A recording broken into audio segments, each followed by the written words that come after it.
The young master simply told his maid to pursue her own happiness. But instead, she secretly drugged him, locked him up, and planned to make him hers completely, starting tonight. What no one knew was that this young master's soul belonged to a transmigrated man. He had landed in the body of the weakest, early-stage, blonde-haired villain in the story, one who had already used every trick just to survive under Feng Ao Tian's shadow. But the biggest threat wasn't Feng Ao Tian at all, it was his own maid. "Young master, you don't need to do a thing. Leave everything to me," she said. Moen's eyes snapped open. Weird, wasn't I just killed in a car accident? And this face, it looked exactly like when he was 17 or 18. Where the hell have I ended up? Still, admiring his reflection, he smirked. Gotta admit, I was pretty damn handsome when I was young. Probably some kind of game world, he guessed. Just to be sure, he decided to check if this was a dream. He took a knife and made a small cut, only to gasp. Damn, that's sharp. This is real. Suddenly, memories came flooding in. Moen Campbell, stripped of his noble title for insulting the royal family, exiled for life, and forbidden to ever set foot in the empire again under penalty of death. He never imagined he'd wake up in the body of such a brainless fop, the kind that wasn't even worthy of being called a mini-boss. This world was the setting of this year's hottest novel, the strongest Feng Ao Tian in history, where the heroine, a noble-born illegitimate daughter, fights her way through monsters and demons to save the world. Moen was that brainless, blonde-haired villain in the story, using his family's power to bully the protagonist, plotting against the heroine, and constantly handing her free EXP. He thought to himself, great, I didn't reincarnate as the hero. I'm just the stepping stone. Suddenly, there was a knock at the door. In walked, and a maid from the Duke's household, bringing the suit the lady had ordered for him to wear at tomorrow's banquet. All right, got it. Just set it over there. Button noticed the cut on his hand. And casually said it was just a scratch and asked for a band-aid. She didn't seem to know what that was. Instead, she knelt down slowly. He thought she was about to use some kind of healing magic. But instead, she leaned in and licked his wound. Moen's jaw dropped. The bleeding stopped instantly. And looked up, her voice soft but serious. Young master, every drop of your blood is precious. Please don't injure yourself so carelessly. Then she stood and turned to leave. If there's nothing else you need, I'll get back to work. Thanks, Moen replied, though inside he was practically shouting. Black hair, long legs, a gentle big sister maid. This is way too unfair. Just before leaving, and paused behind the door, her mind turning over something. Just now did the young master thank me? Meanwhile, Moen was plotting. I've got money, status, and a gorgeous maid. Why bother provoking that Feng Ao Tian protagonist? If I remember right, the real reason for my exile was because this idiot body's original owner drugged the Empire's third princess during his coming-of-age ceremony. So all I have to do is not screw up at the ceremony, and I'll live. I, Moen, still have a shot at changing my fate. He started counting the days until his coming-of-age ceremony, then froze. Wait, that outfit and brought earlier was for the ceremony, which means it's tomorrow. Crap, he panicked internally. Goddess? QB? System? Anybody? Come on, answer me. I'm doomed here. Where's my cheat? Tomorrow was the ceremony. Maybe if he apologized to the heroine, they could reconcile. Hopefully, she wouldn't make some insane public demand, like having him lick her feet. Still, a real man knows when to bend. If I have to lick her feet, I'll take that humiliation alone. Bring it on, Storm. Heck, if she's wearing black stockings, even better. He decided. Tomorrow, he'd rush up, drop into a lightning-fast triple cowdow, and bang his head 3 times for good measure. Suddenly, something smacked him on the head. He looked down. It was a book.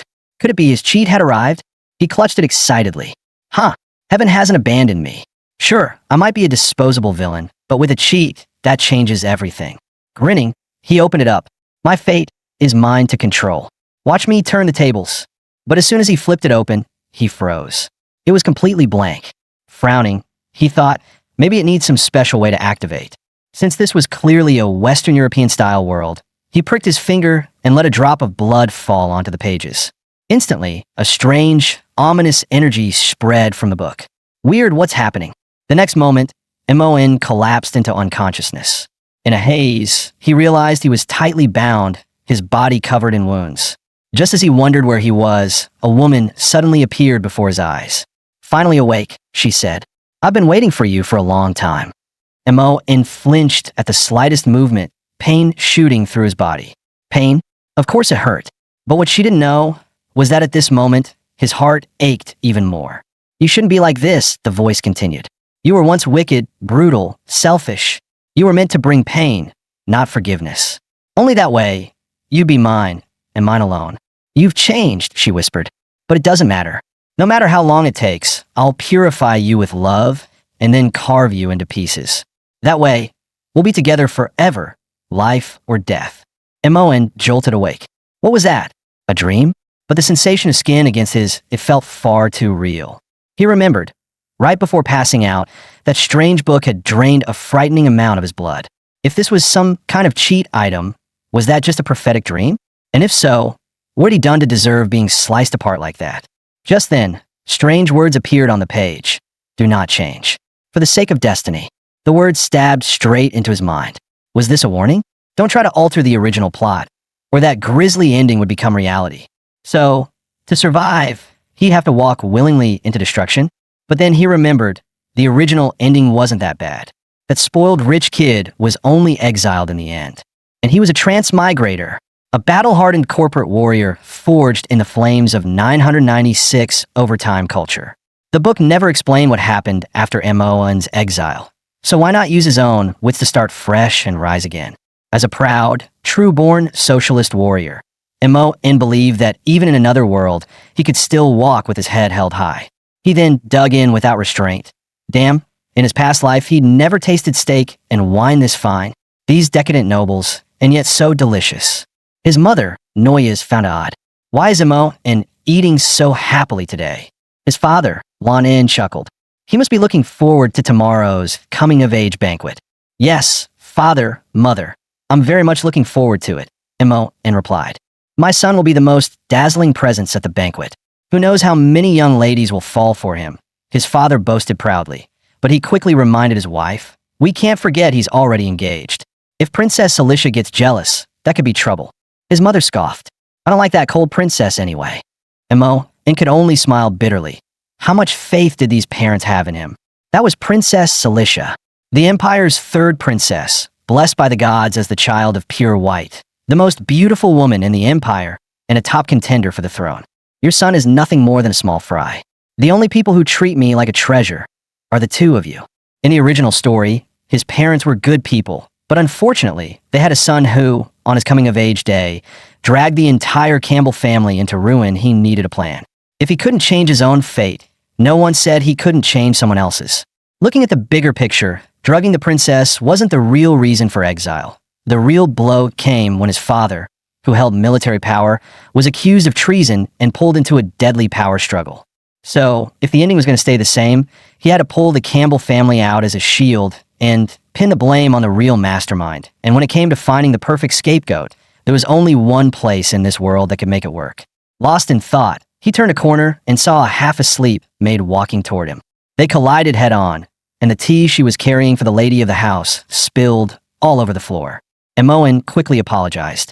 Sorry, I was lost in thought and didn't see you. But the maid froze in shock, then panic when she recognized him. Igriga yung Master Moen. I'm so sorry. I'll clean it up right away, she stammered, scrubbing frantically. But the more she wiped, the worse the stain became. Please don't hit me. Don't strip my clothes. I promise I won't make a mistake again. Spare me, young master. Moen inside. It's just a bit of spilled tea. Is it really that serious? Just how rotten had the original Moen been to make people see him this way? Moen quickly helped the maid to her feet. I won't punish you, don't worry. But the moment he touched her, he realized her body was burning hot. He instinctively checked her forehead the way modern people did. You're practically boiling. Why aren't you resting if you've got a fever? The maid lowered her head and whispered, Tomorrow is your coming-of-age banquet. Young master, we're short on staff, so I... Just then, and walked over, and Moen immediately told her to arrange for the maid to rest. He asked her name and learned she was called Noelle, and, however, pointed out, tomorrow is the banquet. If Noelle rests, the other maids will have to take on even more work. Moen had already made up his mind. If we don't have enough people, hire from outside. I don't want a bunch of half-dead staff ruining the mood for the guests tomorrow. With that, he turned to leave, and watched his back for a long time, noticing subtle changes in him. Yes, he was different from before. It seemed her plan would have to be moved ahead of schedule. Meanwhile, Moen had already decided to follow the original plot. He would drug the princess. But to handle a prodigy-level magic user like her, he'd need a special hallucinogenic potion. The problem? It was extremely hard to make and classified as contraband. And the only place to get it was the black market. Moen quickly found the place. Turns out the original Moen really was scum. He even had a VIP pass for the underground black market. At the entrance, the guard barked, "Who goes there?" Moen replied coolly, "A rat from the sewers, here for some rotten meat." "Here's my pass." The guard paused, then smirked respectfully. "Please come in, honored guest." This was the Leopold underground black market, selling not only rare potion ingredients, but even magically engineered beasts. But today he was here strictly for business. He made his way to a potion shop. "What can I get you, young master?" "We've got everything," the shopkeeper asked. Moen leaned in. "I want something colorless, tasteless, designed for mages. Knocks them out for hours." "Got it, brother," the shopkeeper chuckled. "Rich folks like you always go for this stuff. But it's rare. You'll have to give me a moment to find it." Moen noted the shopkeeper's full-face mask and magically altered voice. But from her subtle mannerisms, he guessed she was a woman, and likely a stunning one at that. To run a shop in a place where the strong prey on the weak, she had to be deadly in more ways than one. If he could get on her good side, she might just be the ally he'd need should exile really come.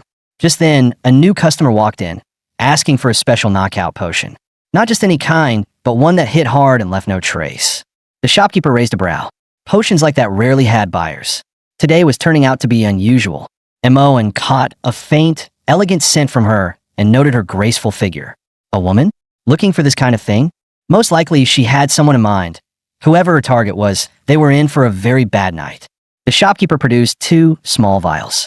1 drop of this, and even an elephant would be out cold instantly. Moen stared. Seriously? 1 drop? This was the infamous sleeping draft, South Wall Dream. Price, 130,000 emirs. No bargaining, card or cash. The woman, however, refused to pay. Instead, she offered to trade a piece of information. The shopkeeper warned, 130,000 is no small sum. The woman replied calmly, "This information is worth far more than that, especially to certain people." The shopkeeper glanced over the note, then nodded slowly. "As you said, the potion is yours." The woman left without looking back, while Moen simply swiped his card. The shopkeeper handed him a small bonus. "Use this with it. The results are even better." Moen couldn't help but wonder, what exactly was that woman's intel? The shopkeeper smirked. "Interested, young master? Since we're old acquaintances, I'll let it go for just 900,000. Moen walked out without a second glance. Robbery. Selling it for 7 times the price right in front of me. This black market really is all about profit. Guess I'd better find partners with a little more integrity." After he left, the shopkeeper slowly removed her mask. So, the Campbell family's useless young master's coming-of-age banquet will have the Empire's 3rd princess in attendance. And the Duke's mansion is short-staffed enough to be hiring outsiders right now, she murmured. Now, who should I sell this to? The 2nd prince, who despises his brilliant little sister. Or Raymond, who's at odds with the Campbell Duke. Why not both? 2 birds with 1 stone. Her lips curled into a sly smile. I really am terrible, aren't I? The next day, the Campbell Duke's mansion was ablaze with lights and music. The coming-of-age banquet for Moen had begun. Marquis Hill greeted the Duke with a smile. "This is my 3rd daughter. Go on, greet him." But the moment she glanced at Moen, her face paled. "My lady mother is calling me. I must go," she blurted, before turning and fleeing. Marquis Hill hurried to apologize on her behalf. Moen noticed that it wasn't just her. Most of the guests were giving him the same wary, disdainful, or even fearful look. It seemed the original Moen's reputation truly was rotten to the core. Suddenly, the herald's voice rang out, silencing the hall. "Let us welcome, 3rd in line to the imperial throne of the Leopold Empire, blessed by the ice goddess as the child of pure white, Her Highness, the 3rd Princess Cilicia." The princess entered the hall, radiating cold elegance. Moen stepped forward with a polite smile. "Your Highness looks especially radiant today. Is that so?" "I'm flattered," Cilicia replied coolly, a faint trace of amusement in her tone. "Though, hearing a compliment from young Master Moen? Now that's a first." Moen gave an awkward smile.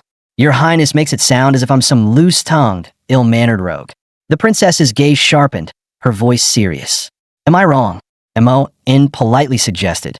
Your Highness, you've just come from the capital. You must be tired. The banquet won't start for a while. Perhaps you should rest first. Once she left, Moen exhaled in relief. Beautiful? Absolutely. But terrifying? Even more so. No wonder she was the original novel's #1 heroine. Her presence was suffocating. Yet as she walked away, the princess couldn't help but notice. Something about Moen tonight was different. Was it simply that he'd become a bit more polite? Just then, whispers began to spread through the hall. That illegitimate daughter is here. The one who challenged her own fiancé to a duel, and she inherited the title of Count of Bugard. I can't imagine what the old count was thinking. Moen's expression hardened. So she's finally here, the real protagonist of the original story. The ultimate phoenix among women of this world, Ariel Bugard. To his surprise, Ariel greeted him directly. It's been a while, young Master Moen. How have you been? Moen was just about to seize the chance to build rapport when someone beside him sneered. How dare a low-born bastard like you speak to young Master Moen? Moen's expression darkened. He quickly clamped a hand over the man's mouth. Turning back to Ariel, he replied politely, I've been well, Lady Ariel Bugard. Thank you for your concern. Ariel froze. In the past, he'd only ever called her a low-born bastard. Since when could he remember her full name? Was this enlightenment or a ploy? Moen then turned to the young girl beside her. And you must be Miss Lia? The girl blinked in surprise. He actually knew her name? Moen smiled warmly. Of course. You're both important guests of mine. But Ariel suddenly shoved his hand away, grabbed her by the collar, and glared. Listen closely, Moen Campbell. I'm here as a courtesy to your father. Whatever schemes you're plotting, take them out on me. Lay a finger on Lia, and I won't let you off. With that, she turned on her heel and walked away without a backward glance. Moen knew her preconceptions about him were deeply rooted. Changing them would be difficult. But that was fine. After tonight, they'd be two parallel lines that would never meet. She could play her savior of the world role, and he'd keep being his overworked 996 wage slave. Under the guidance of his doting parents, Moen delivered his coming-of-age speech, officially becoming the heir to House Campbell. Unfortunately, if the original story played out, all of this would end tonight. Now it was time for the real business. Scanning the crowd, Moen's gaze locked onto Princess Alicia. To think the esteemed princess is left without a companion. How terribly discourteous of me as the host. He extended his hand. Would your highness grant me this dance? Though surprised, the princess nodded. Since it's your coming of age, I'll accept. As the two stepped onto the dance floor, every eye in the room turned toward them. Even the Phoenix heroine's circle looked over. Mid-dance, the princess remarked, Your steps are impressive. Moen smiled modestly. Thank you, but I'm just a beginner. That only confirmed it for her. Moen Campbell truly wasn't the same as before. Moen, intrigued, asked, And in what way have I changed? Is it that I no longer act like a noble? The princess smiled faintly. Your way of inviting me has changed. Before, you'd have said, she suddenly put on an exaggerated tone, imitating his past arrogance. Woman, rejoice and be grateful. I, in my great mercy, grant you the privilege of dancing with me. Count yourself lucky. Well, young Master Moen, did I get it right? Moen sighed helplessly. Your Highness, can we please forget about those days? As the banquet went on, Moen decided it was time for business. Your Highness, when this dance is over, could you come to my room for a moment? That made her pause, a flicker of suspicion in her eyes. Moen Campbell, even if we are engaged, I don't mean anything improper, he interrupted quickly. I just want to discuss our engagement. I know you don't like me. Our engagement was purely a political arrangement, His Majesty's way of securing ties with my father. But since it was the king's decree, if you were the one to break it off, it could hurt your relationship with him and the royal family's credibility. Leaning in slightly, he lowered his voice.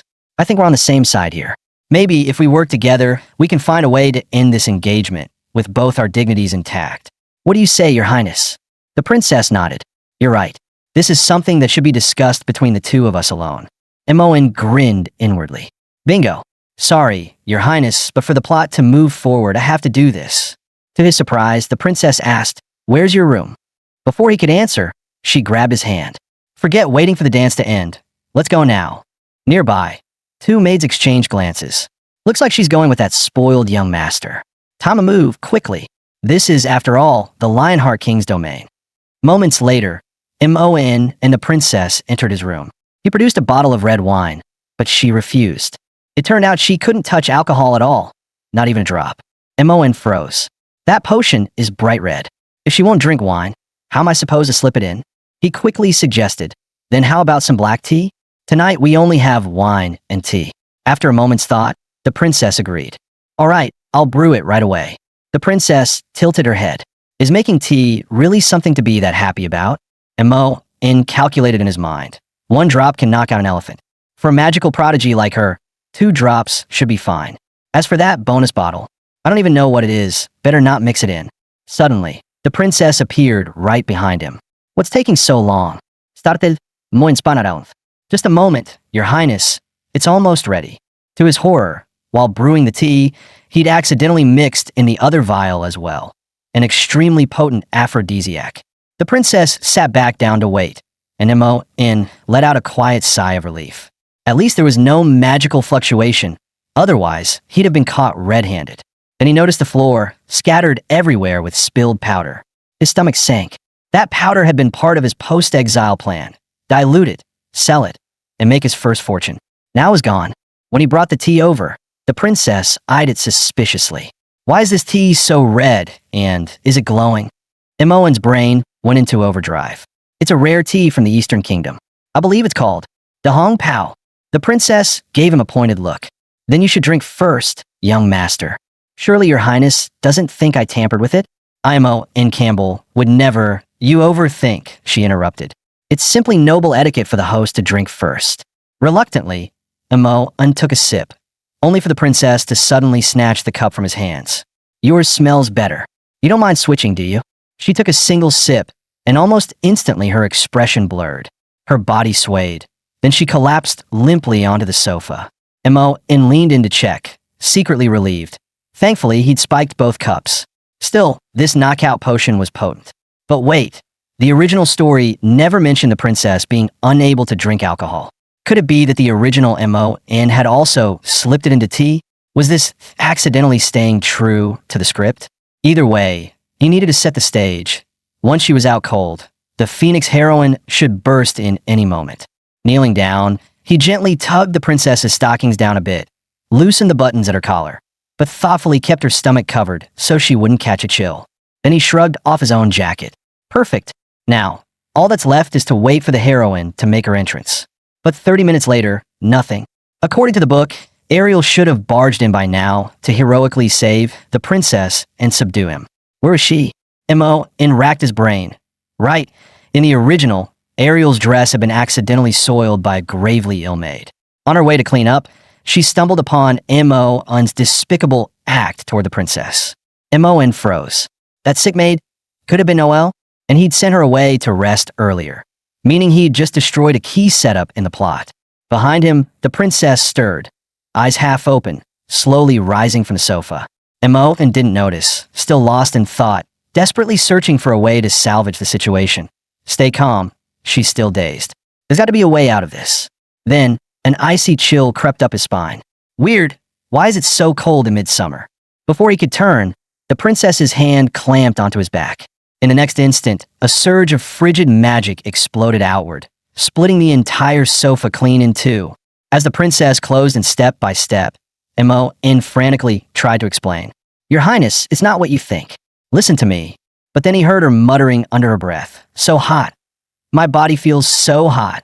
Moen instantly realized something was wrong and moved to call for a doctor. Before he could, icy magic bound his wrists. She leaned closer, whispering, Your body, it's so cool. I like it. Your Highness. Wake up. Moen shouted, but it was useless. Damn it, where's Ariel?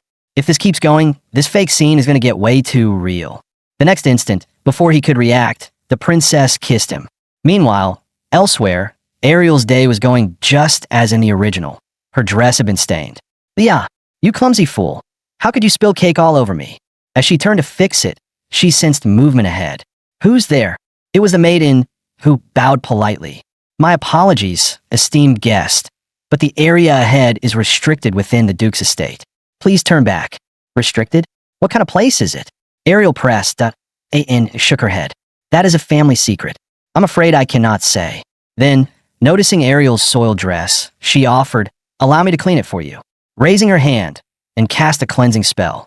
Ariel was mildly surprised. As expected of the Campbell family, even the maids can use magic, and smiled warmly. All clean, my lady. And later at the banquet, there will be a limited edition pachichi cake. I'm sure you'll enjoy it, don't miss it. Ariel's eyes lit up instantly. Pachichi cake. Without another thought, she bolted off toward the banquet hall to claim her prize. But as she turned away, Anne's expression suddenly shifted, her face becoming cold and serious. Ariel frowned slightly. This made something's off. She caught a faint scent of blood on Anne and even noticed she seemed to be shielding someone nearby. Still, Ariel quickly dismissed the thought. Whatever's going on, it's the Duke's estate. Even if trouble breaks out, it won't land on my head. As for Princess Celicia, Ariel wasn't worried in the slightest. The princess was no child. She was one of the Empire's most gifted mages. As if that dim-witted playboy could really take advantage of her. It's fine, Ariel muttered, breaking into a run toward the dessert table. I'm coming, my beloved pachichi cake. Meanwhile, elsewhere in the estate, two maids were furtively trying to pry open some kind of device. One whispered, "That red-haired girl, is she your target?" The other shook her head. No, she was number 9's target. But I've worked with number 9 before, I know a few things. Despite being 2 whole realms stronger than her, number 9 still got taken out. The dark-skinned maid whispered urgently. How much longer? We're running out of time. Almost done, the other replied. But this was set up by the Lionheart King himself, Moen Campbell. It covers the entire Duke's estate. Opening it silently is not easy. We have to hurry. If Princess Celicia comes out, it'll be trouble. We should still have time. I just checked the outer wall, and those two are still busy doing that. Back in the room, the princess had fully regained her senses. She leveled her weapon at Moen. Say your last words, Moen Campbell. This is your final chance before you die. Moen tilted his head. So, if I don't say anything, does that mean I don't have to die? Her fury only deepened, and she advanced on him step by step. Moen quickly backpedaled. All right, I have something, just let me think. He knew if he couldn't calm her down now, he wouldn't even make it to a public execution. He'd die right here. And who knew if there'd even be a second chance at life? At this point, he could only gamble on his modern-day wit. Looking at her with feigned sincerity, he began, Once, there was a pure and precious love right in front of me. But I didn't cherish it. Only when I lost it did I regret it. If heaven could give me another chance. Before he could finish, her blade slashed toward him. I see. So that's your disgusting excuse, she said coldly. Hey, I'm being sincere here. Besides, we haven't even crossed that line yet. How about we just forget tonight ever happened? Moen argued. Moen Campbell, are you kidding me? She snapped. If you truly liked me, you should face me openly. Win me over with your honor, your strength, and your genuine heart. If you had done things the right way, even if I still didn't like you, I might have honored the engagement and become your wife. But instead, you chose the most despicable, shameless, and vile method imaginable.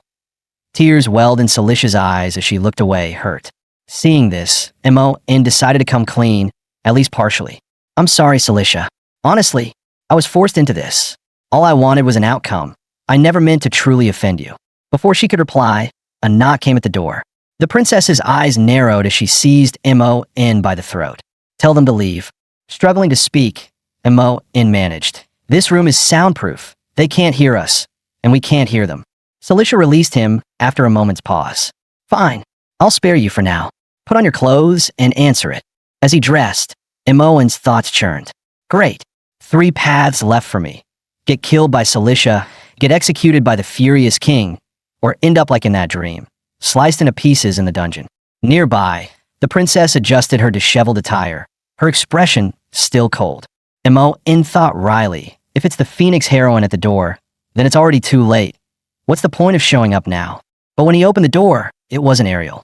Instead, it was the dark-skinned maid he'd seen before. The lady thought you and the princess had been talking for quite a while, so she asked me to bring you some pastries. Just put them on the table, Moen said casually. But as she stepped in, a thought struck him. Why does she look so unfamiliar? I don't think I've ever seen her before. The maid smiled politely. I was only brought into the Duke's service last night, young master. It's natural you wouldn't recognize me. But Moen's mind flashed back, and it said the shortage of maids was filled with ordinary servants, not new hires. His eyes widened, but before he could speak, the maid's expression hardened. In a blur, she lunged straight at Princess Cilicia. In an instant, the room erupted as two powerful auras collided head-on. The surge of magical energy was so intense that Moen could barely keep his eyes open. Squinting through the blinding light, he saw Cilicia locked in fierce close combat with the dark-skinned maid. "Was it my foolish brother who sent you?" the princess demanded coldly. The maid sneered. "Sorry, my employer's identity is classified, and it doesn't matter anyway. Because tonight, you're going to die here, assassinated in the Campbell Duke's estate." With that, a flurry of magic circles ignited before Cilicia. An instant later, the room erupted in a deafening magical explosion. The maid was certain such a concentrated barrage would drop even a St. Maria Academy instructor instantly. But through the smoke came a chilling incantation. "Ice, take form. Frost, become the spear. Bestow upon me supreme power." The maid's pupils contracted, shock flashing in her eyes. As the smoke cleared, Cilicia stood unscathed, an ice spear in hand, her gaze sharp as starlight on a winter night. With a sudden step, she charged forward, closing the distance in a blink. The maid dropped her stance, crossing her arms to block. The force behind the strike was like a mountain crashing down, numbing her arms and nearly overwhelming her defenses. Meanwhile, Moen quietly edged toward the door, planning to slip out. "Let the gods fight it out. Mortals like me will just get caught in the crossfire. If I stay here, I won't even know how I die." But when he grabbed the handle, it wouldn't budge. It was locked tight. He retreated to the corner of the room, muttering curses under his breath. Damn it, this stupid door. It didn't take him long to realize the assassin maid must have tampered with it. But that didn't make sense. In the original story, there was no such scene. No assassin ever appeared. And this was the Duke's mansion. How could an assassin slip in so easily? Then it hit him. Earlier, he'd ordered all the sick maids to rest, replacing them with temporary hires from outside the estate. In the original plot, the villain Moen had no such mercy, forcing the maids to work even while ill. But here's the problem. This outside hiring was decided only last night, and yet the assassin got in so quickly. Could it be someone has been watching the Duke's estate around the clock? Inside the room, bursts of magic shook the walls, each blast making the air tremble. Moen huddled in the corner, trembling in fear. At this point, all he could do was pray for Princess Cilicia's victory. His frail body wouldn't survive even a stray hit. But then it struck him. This assassin was here for the princess. The plot had already strayed far from the original story. Even if Cilicia won, would that really be a good ending for him? If she lost and died here, then the incident with the drug earlier, no one would ever find out. Still, seeing her unleash such power, he couldn't help but admire. She truly lived up to her title as the chosen magic prodigy of the gods. By now, Cilicia had already figured out the maid's tricks, short bursts of speed, light arrow magic, and a gravity spell that made her body feel unbearably heavy. The last two lacked any direct magical fluctuation, meaning they must be the work of another assassin in the adjacent room. The dark-skinned maid sneered, even as she praised her foe. To see through her magic at a glance, the rumors were right. No, those rumors still underestimated you. I've killed plenty of so-called prodigies, but you're a monster among geniuses. Cilicia's voice was cold and sharp. Tell me who sent you, and I might let you live. The dark-skinned maid smirked. I wasn't planning on wasting words with you, but even assassins need to stall for time sometimes. From the next room came her accomplice's urgent voice. Hurry, the magic circle won't hold for long.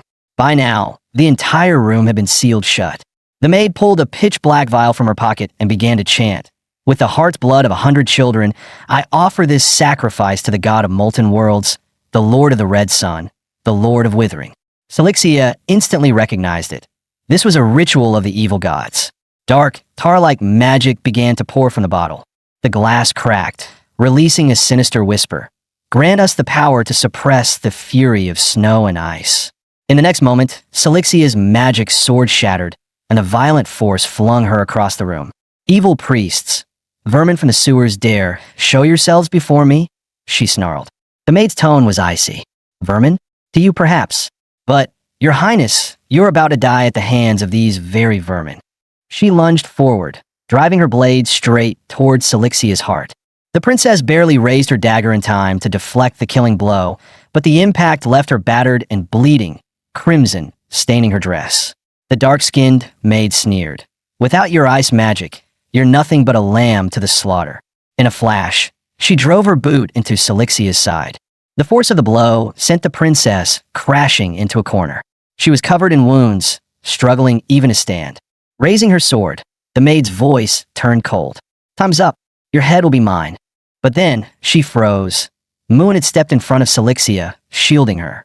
The princess's eyes widened in shock. The blade plunged into Moen's chest, crimson spilling out as Silixia gasped. Why would you do this?" Moen coughed blood, a faint, bitter smile on his lips. Why indeed? The assassin in the next room had told him earlier. He was free to leave. Their target was only Silixia. All he had to do was stand aside and live, let the princess die. But he simply couldn't. Clutching the maid's arm with all his strength, he roared, "Silixia, what are you waiting for?" The maid thrashed violently, cursing, "Campbell, you useless, spoiled brat." In the blink of an eye, Silixia appeared before her, an ice blade slicing clean across her throat. Blood gushed as the maid collapsed to her knees. Silixia turned back toward Moen. At last, it seemed this nightmare was over. Moen's breathing grew ragged, and to his regret, the spellcaster in the next room had already escaped. Silixia fixed her gaze on him. "Moen Campbell, this assassin wasn't yours. Then why save me? If I died, your crime of drugging and defying me would vanish with me. Logically, that would be your best outcome. Yeah, but none of that matters anymore." Moen let out a faint smile. "You said earlier, a real man should pursue openly. So tell me, do I look like a man now, my princess?" Her voice was steady. "Leave your last words. In 10 breaths, your heart's blood will run dry. I'll pass them on to the Duke and Duchess." But Moen shook his head. His death would be a blessing to them. No need to leave behind unnecessary grief. His trembling hand brushed her cheek. "If I must, my last words are, sorry, Silixia, and I really do like you." The moment the words left him, his hand fell limp to the ground. Silixia lowered her head, her tone dark. "After what you did to me, did you think one life and one apology would be enough?" Her eyes welled up. "Moen Campbell, I don't accept your apology." She channeled her ice magic, desperately trying to stop the bleeding. "You're going to live and repay every wrong you've done." Moen felt warmth spread through his body. All discomfort faded. Was this what death felt like? Still, he thought there were worse ways to go. This was a death he chose, and dying in front of a beauty like Silixia while acting cool, not a bad deal. Maybe even a small win. Well, if you looked at it another way, it was a huge loss. That precious second chance at life was gone. But to take advantage of her and then watch her die, he just couldn't. He wasn't like the heartless man who came before him. Suddenly, that strange, black energy appeared before his eyes again. The blank black tome materialized, words slowly etching themselves onto the pages. Progress loading. Pride, 50%. Envy, 99%. Wrath, 90%. Keep struggling, Moen Campbell. Moen sighed in exasperation. "Oh, so when I was dying you stayed quiet, but now you want to drag me back to that creepy basement? You think I'm some sickly kitten?" Before he could finish, the book pulled him in with irresistible force. Meanwhile, in the sewers beneath the Campbell Duke's estate, another assassin was fleeing in panic.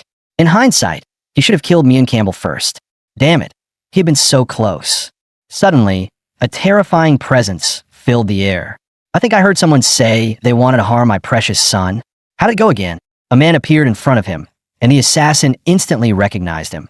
It was him, the new king, Moen Campbell. Moen smiled faintly. "I'm surprised you even know my insignificant name. But as far as I recall, the Campbell family never invited you. So why come unannounced? Go on, tell me, especially the part about what you plan to do to my precious son. I'm all ears." Who would have thought that the proud young master of the Campbell dukedom would one day be unable to care for himself, needing a maid to attend to him around the clock? Even going to the bathroom had become a struggle. "Young master, allow me to help you," she offered. In truth, Moen had been unconscious for several days due to severe injuries. Now, he slowly opened his eyes, still in a daze. He saw the maid sitting at his bedside. "And? It's me," she said softly. "Young master, do you feel any discomfort? If you do, I'll call the doctor right away." Moen struggled to sit up. "No need for a doctor. I just need to use the bathroom first." Suddenly, a sharp pain shot through Moen's chest, and his body gave out. He collapsed, only for her and to catch him from behind in time. "Sorry, I suddenly lost strength. My legs just gave out," Moen murmured, and reassured him. There's no need to apologize, young master. This is my duty. If you wish to relieve yourself, you don't need to walk all the way to the bathroom. I can bring you a chamber pot. A chamber pot. Moen was stunned. In the next moment, and actually fetched one and handed instructions to the others to care for him. Madam has been worried, so these past few days, I've been the one giving you your medicine, wiping you down, and helping with other needs. Moen's eyes widened. Wait, you mean you've been the one handling that for me these past days? Yes, young master. Even while you were unconscious, it wasn't hard to tell. When you curled up, I knew you had the urge. She even leaned closer and asked softly, do you need me to help take off your trousers? No need. Moen quickly refused. Before, I had no choice. But now that I'm awake, I can manage myself. Just tell me to the bathroom, slowly, and I should be fine. And straightened. As you wish, young master. Without warning, she scooped him up into her arms. This will be faster. Please bear with it. The other maids, hearing the commotion, turned to see and carrying the young master in her arms, heading toward the bathroom. The young master is awake. Inform madam at once. A maid's delighted voice rang from outside. Moen, however, just wanted to crawl under the bed. This was beyond embarrassing. To his shock, and even followed him straight into the bathroom. How am I supposed to go with you standing there? Get out, he protested. This is madam's order, and replied matter-of-factly. 24-hour close protection. The next second, Moen shoved her right out the door. Bang! The door shut firmly. A short while later, he returned to his room and asked, how long was I unconscious? 3 full days, young master, and replied. It was Princess Cilicia who summoned the chief physician of the Royal Mage Corps to treat you personally. You recovered that very night, but due to blood loss and temporary oxygen deprivation, your body was weak, hence the long sleep. The princess saved me. Moen was taken aback. Did she say anything? Hearing no, made him exhale in relief. Apparently, Cilicia wasn't going to hold it against him. But then, and seemed to remember something. Wait, I think Her Highness did speak to His Majesty. As it turned out, the investigation revealed that the true target of the assassination was Princess Cilicia, and the mastermind was the underground black market that had operated in Berlin for years. Enraged, the king ordered troops the very next day to execute many of its members. On the other hand, while the Duke had managed to capture 2 disguised assassins that night and get them to spill everything under interrogation, the attack had still taken place on his estate. He was fully prepared to face the king's wrath. Yet, to everyone's surprise, the Duke returned by noon the next day without so much as a scratch, and when His Majesty later ordered a sweeping investigation into the nobility, the Campbell family alone was spared. Clearly, Princess Cilicia must have spoken to the king. Moen nearly jumped out of his skin. For heaven's sake, can you not keep me in suspense? My heart can't take it. And leaned in with a sly grin. Young master, you're this nervous. Did something unspeakable happen while you were alone with the princess? Of course not. Moen shot back. I may be a scoundrel, but I'm not an idiot. Touching the princess like that is a straight trip to the execution block. Fair point, and chuckled, handing him a bowl. All right then, drink your medicine. It's not hot anymore. The moment Moen took a sip, an intense bitterness assaulted his tongue. What the hell is this? My tongue's gone numb. Technically, it's not medicine. It's a tonic to replenish your blood. I even added sugar so it wouldn't taste so bitter. Now be a good boy and finish it. Outside the door, 2 maids whispered nervously. The young master's going to lose his temper. This is scary. I heard he hates anything bitter. Last time he went on a rampage with a whip. We should warn madam, just in case. Don't you dare. Moen barked. It's just medicine. No one tells mother. And with that, he tipped the bowl back and downed it in one go. The maids closed the door, but barely 2 seconds after drinking, Moen spat everything back out. Turns out, drinking this medicine all at once causes a physical gag reflex. You're supposed to sip it slowly. I forgot to tell you, young master. This was the 4th round of treatment. Just 2 more doses, and he should be fully recovered.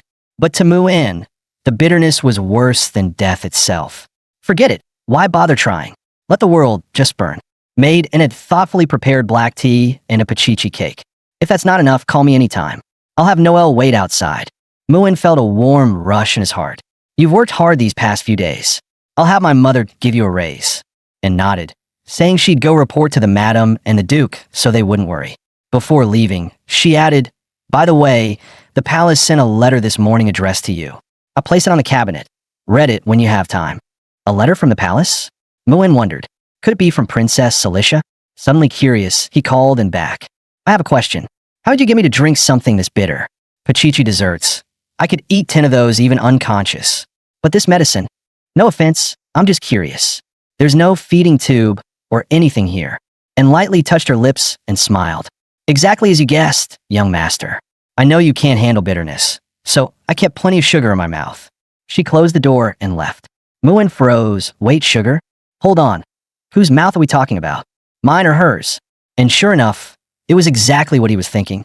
Realizing it, Moen let out a loud scream. Then, almost immediately, he began replaying it in his head. Moen, you're insane, a strong dad, a beautiful mom, a handsome self, and a girl who loves you. You could have just stayed the perfect young master, but no, you had to mess with Feng Outyin. Mouth to mouth. Wait, was that my first kiss? Then it hit him. His first kiss had already been stolen by the princess that day. Thinking of the princess, Moen quickly got up to check the letter she had sent. It contained only one short line. Let's just say you're half a man, Moen Campbell. Reading it, he quietly let out a breath. It seemed she had no intention of pursuing the matter further. At least the worst-case scenario was avoided. By dinner time, his mother threw her arms around him, tears streaming down her face. You finally woke up? You scare me to death. When your father carried you out, you were covered in blood. If anything had happened to you, I wouldn't have been able to go on. She added, heart aching. Look at yourself in the mirror. My perfect Moen, now with such an ugly scar on your chest. It breaks my heart. His father patted her shoulder, trying to comfort her. Moen's right. So what if he's got more scars? They're a man's badge of honor. And this time, it was thanks to Moen saving the princess. Otherwise, no matter how many military merits I have, I couldn't have calmed His Majesty's fury. Moen took the chance to ask what happened afterward. There were 3 assassins in total. Besides the one His Highness killed and the one who broke through the barrier, the last one was there to provide backup, hiding in our sewer, no less. The 2 survivors have already been captured and sent to the palace for interrogation. They were tight-lipped, but we still found plenty of clues on them. They're not professional death soldiers or assassins, but outlaws who've long operated in the Belran black market. They worship a so-called evil god called the Withered King and are part of a bounty hunter organization. This surprised Moen. Clearly, the novel's plot had its limits. The original story never mentioned such a faction. It must have been meant as a small, throwaway detail. According to the Royal Guard's intelligence, this group is utterly depraved. If the money's right, they'll even take contracts to kill their own parents. A pack of madmen with nothing to lose. His mother went on to say that the vile organization had been completely wiped out. Your father, after all, was promoted to Grand Duke for his extraordinary military merits. They dared to target my precious Moen. Of course, we couldn't let them go. That's father for you, Moen said with a faint smile. So, did you find out who hired them? At that, Moen froze for a moment. He remembered a similar event in the original novel. The black market had once placed a bounty on the emperor's favorite concubine, and the assassination had actually succeeded. In a fit of rage, the emperor had unleashed the royal knights to purge Belrand. The bloody operation lasted a full 3 months, killing countless people and turning the royal sewers red with blood, forever remembered as the Blood River Incident. But that was supposed to happen 2 years later. If the black market had already been destroyed now, didn't that mean the queen would survive and the Blood River Incident would never occur? In the original plot, the Blood River Incident was a major turning point for the Mary Sue protagonist, Ariel, who was caught up in the chaos after attending a black market auction. Though she nearly lost her life multiple times, her protagonist Halo saw her grow stronger at an incredible pace. That incident was also the stepping stone that led her into the later Savior arc. Moen felt a headache coming on. He had only given Noel 2 days off, yet somehow triggered such a massive chain reaction. Great. Now the original story's plotline was a complete mess beyond repair. He understood all too well. The current events had completely diverged from the book. From here on out, everything was unknown territory. The novel was useless as a reference. Survival now depended entirely on him. So, he set a few small goals for himself. First, stay alive. Second, avoid the imprisoned and tortured ending. Third, get stronger. Fourth, don't blindly trust the Black Book. Still, he had no idea who the murderous maniac mentioned in the Black Book's prophecy actually was. That voice didn't match anyone he'd met so far, but he couldn't rule out the possibility that he might be captured, imprisoned, and cut into pieces. He decided to strike the 4th goal from his list for now. He knew nothing about what might trigger that ending. If the one who hated him most wasn't Ariel or Cilicia, then who could it be? The more he thought about it, the more his head ached. This was the price of lacking information. There was no way to deduce the truth from a few scraps of foresight dream clues. In the end, he decided to just drop it. Thinking too much wouldn't help. Better to focus on what he could actually do right now. The top priority now was to grow stronger. As the son of a Grand Duke, he had no shortage of ways to gain power. But those methods were far too ordinary, nowhere near enough to close the gap with the main cast. Worse still, the original Moen had wasted far too much time. He had spent an entire year at St. Maria Magic Academy, yet the only spell he could remember was light. Just what had the original been doing in class all year? Still, there was at least one thing to be thankful for. Thanks to his noble lineage, his strength was barely at the late stage of first rank. In this world's power system, warriors, mages, and clerics all had 5 stages before entering the true high-level realm. At his current level, he was far from reaching it. But Moen was still scratching his head in frustration. Even if he pushed himself to craft a Tier 5 artifact, it wouldn't matter. Ariel and Celestia were both blessed by the gods. In this world, that's basically a walking cheat code. Take Celestia, for example. She was born with the ice goddess's authority, able to command ice and snow from the moment she opened her eyes. That's not something you earn through prayers and offerings. It's raw, inborn power. And Ariel? She's even more outrageous. Blessed by not one, but 2 gods, with ties to practically every other deity out there. At any moment, she can just call in divine reinforcements. She's basically a gender swap Sun Wukong. Forget the future. Even right now, her combat power is on par with Moen's. Add in her magic, divine blessings, and rare artifacts, and she could wipe out an opponent 2 tiers above her without breaking a sweat. Which leaves one obvious conclusion. He needs to get strong enough to walk away alive, even if Ariel comes for him. That's his ultimate goal for now. Still, Moen wasn't panicking. Sure, her cheat was insane, but he had his own. And after what just happened, he'd even awakened a brand new ability. With a snap of his fingers, he summoned the Black Book. To his horror, the book dropped straight down, right onto his family jewels. Moen rolled on the ground in agony, cursing, "If you want to kill me, just say it. Don't go after my little brother. I still need him." Moen quickly noticed something was off. The Black Book had started flipping its own pages. To his shock, it was recording everything that had happened over the past few days, even the fact that he'd gone to the bathroom 3 times. Squinting at it, he realized this was basically a diary of his recent life. Then he turned a page. Oh no. This one described the time Celestia pinned him to the ground. Way too much detail. Was this thing turning into an R-rated novel? Suddenly, the word assassin appeared on the page in bright, bloody red. Before he could react, a strange crimson energy surged out, wrapping around him completely. Seriously? A little warning next time would be nice. In the blink of an eye, everything went dark, and he found himself standing in a wide, shadowy space. He looked around. The lighting was dim, but this clearly wasn't the same dungeon from before.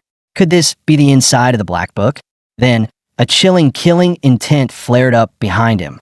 Moen spun around, and there she was, the dark-skinned maid assassin, slowly closing in. Before Moen could even turn around, he heard a sharp whoosh, shadow step. The dark-skinned maid assassin blinked right in front of him, her blade flashing across his throat. Blood sprayed everywhere. 1 strike. Instant kill. Then, Moen jolted awake. Wait, what the hell? Did I just get 1 shot? Frowning, he glanced down at the Black Book. Why was that assassin here? To his surprise, the page now listed Moen Campbell's full status, and even a skill panel. Dagger combat at 1%, shadow step at 0.5%. Moen's eyes lit up. So that's your ability? Huh? Black Book. Sorry about the harsh words earlier. You're my precious baby now. If I'm right, a few more tries and this cheat is going to be insane. That night, under the dark skies of the Campbell estate, Moen once again entered the Black Book's realm. And this time, lasted a whole 3 seconds against the maid assassin. Same time flow as reality, but compared to that instant kill earlier, this was real progress. He quickly checked his panel. Dagger combat, 1.5%. Shadow step, 1%. Just as he suspected, every skill the enemy used got recorded, and by fighting their shadow in the book, he could raise his proficiency. That means I can farm every skill I've ever seen for free. Tuition? What tuition? Moen grinned. The maid's speed, her finesse, all mine now. With a cheat this broken, why would he fear any main character? Moen smirked. This young master's not dying anytime soon. He still didn't know exactly how proficiency increased. But hey, training was training. So he dove back into the black book, and the dark-skinned, maid assassin sent him straight to the afterlife in one move. Third run, instant kill again. Meanwhile, outside his room, the maid knocked softly. "Young master, time for your medicine." Peeking in, she found Moen curled up, sound asleep. Her eyes softened. Even after all these years, he still slept like he did as a child. A gentle, almost doting smile spread across her face. Young master really is adorable.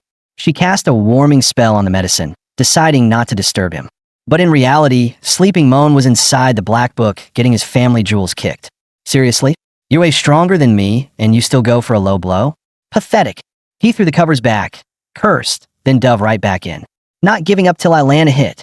By morning, he looked like death warmed over. After 185 attempts, he could finally last more than 3 seconds against her. Then, out of nowhere, a wave of searing pain tore through his body.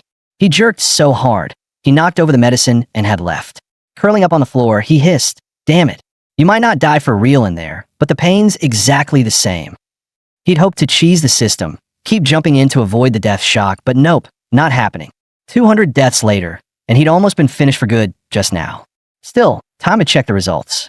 Flipping the black book open, he saw it, dagger combat. Level 2, 35% progress. Shadow step, 11%. Moen nodded in satisfaction. Nowhere near the assassin's level yet, but at least he'd gotten his foot in the door. Things should get easier from here. Unable to wait, he activated Shadow Step. In an instant, he crossed several meters. A wide grin spread across his face.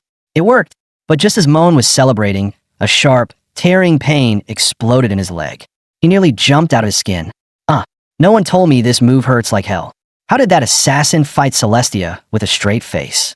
Makes no sense. Then it clicked. Wait, I get it now. This isn't something I can pull off at my current stage. My level's too low. Memories from the academy surfaced. Combat techniques like this had to be paired with battle chi to work properly, and battle chi was something only second-tier warriors could control. So bottom line, I'm just too weak. Time to rework the plan. First priority, find a proper teacher. And with St. Maria Academy about to start classes. The problem? Most of the instructors, there were mages. Skilled warriors were rare in this world. Magic was simply too convenient, which made finding one a real challenge. Then a thought struck him. In the original story, there was one man, the most famous, the most powerful warrior alive. A man known as the pinnacle of martial arts, with strength that could take on 1,000 foes alone. Turns out, the martial arts pinnacle was right at home. His own father, the Lionheart King, Moen Campbell. 15 years ago, he served as the Crown Prince's royal guard. At just 20, he led the king to crush the rebel armies and stabilize the chaos after the new monarch's coronation. 32, he returned victorious, earning the title Lionheart King, the only imperial duke in history to rise purely through unmatched battlefield merit. At undefeated in his life, whether it was kingdoms, demon lords, remnants of the old regime, or border rebels. Anything that threatened the empire, he'd crush without mercy, even a stray dog if it got in the way. The empire's #1 powerhouse was his dad. Moen grinned smugly. Well, aren't I a fool? Sitting on a gold mine this whole time. Forget St. Maria Academy. I'm learning from dad. Decision made. He'd be a homebody from now on, training under his father's personal guidance. Just then, En's voice came from behind. The Lord wanted to see him. Perfect. I wanted to talk to him too, Moen said, pushing in along. As they passed through the hall, he overheard Noelle calling and head maid and telling her to keep the staff at work. Moen froze. Since when were you promoted? It turned out the former head maid had resigned after an incident, and not long after Moen woke up, his father had appointed En as her replacement. Guilt prickled in Moen's chest. It was his own reckless orders that had caused it. He remembered his father saying the head maid had been by his side since she was young, like family. Her departure must have hurt, and smiled reassuringly. It's not your fault, young master. And the head maid didn't leave the Campbell estate. You'll see in a moment. Moments later, his mother spotted him and rushed over, pulling him into a tight hug. Seeing you healthy again puts me at ease. And really, how many times have I told you? Stop calling me mother, call me mom, or even mommy. She then placed his hand on her belly. Moen blinked. Wait, you don't mean? That's right, Moen. You're gonna have a little sister or brother soon. I've been feeling heavy lately, and when your father brought in the royal physician to heal you, he checked me too, It's confirmed. Just then, his father walked over, voice solemn. There's something important I need to tell you. Moments later, they stood together in the courtyard. His father explained that he'd be leaving for the front lines that very afternoon. With Moen starting school in a month, his mother would be the only one left in the capital, so she and most of the maids would return to the Campbell territory to rest during her pregnancy. The one overseeing her care, there would be the Campbell family's former head maid. Noyes, I'm entrusting my wife to you. Rest assured, my lord, I'll take good care of her. Moen's chest tightened. Do you have to go? Surely there are other generals who can lead the army. Why must you, a duke, go personally? His father sighed. I have no choice. For the first time in over a decade, the demons in the Western Abyss are stirring again. This mission will likely keep me stationed at the border for 3 years. Moen's mind flashed to the original story. The first demon invasion was only a feint, meant to lure the human world into complacency and set the stage for a plan 3 years later. And 3 years later was exactly when the protagonist entered the old affairs arc. His heart sank. What about my plan? My teacher? My safety? I was going to lay low until the end of time, then blow everyone's minds when I graduated. It's all over. Before long, departure time came. His mother was in tears. If it weren't for the baby, I wouldn't be leaving. Just thinking about having to wait until school break to see little Moen makes me so sad. His father called him over. Moen was already half out of it. When the assassin attacked, you risked your life to save the princess. That tells me you have courage in your blood. You're my son, and as a Campbell man, it's our duty to protect the empire. It's the responsibility of all 4 ducal houses. He handed Moen a medal. This is the Campbell family crest. The blade represents the king's sword, and the dragon beneath it represents the empire's enemies. I am the empire's sharpest blade. One day, you two will step onto your battlefield. Maybe you'll take this from my hands, or maybe you'll forge your own path. But know this, you already have the qualities of a grown man and resources I never had at your age. Whatever you choose to do, go all in.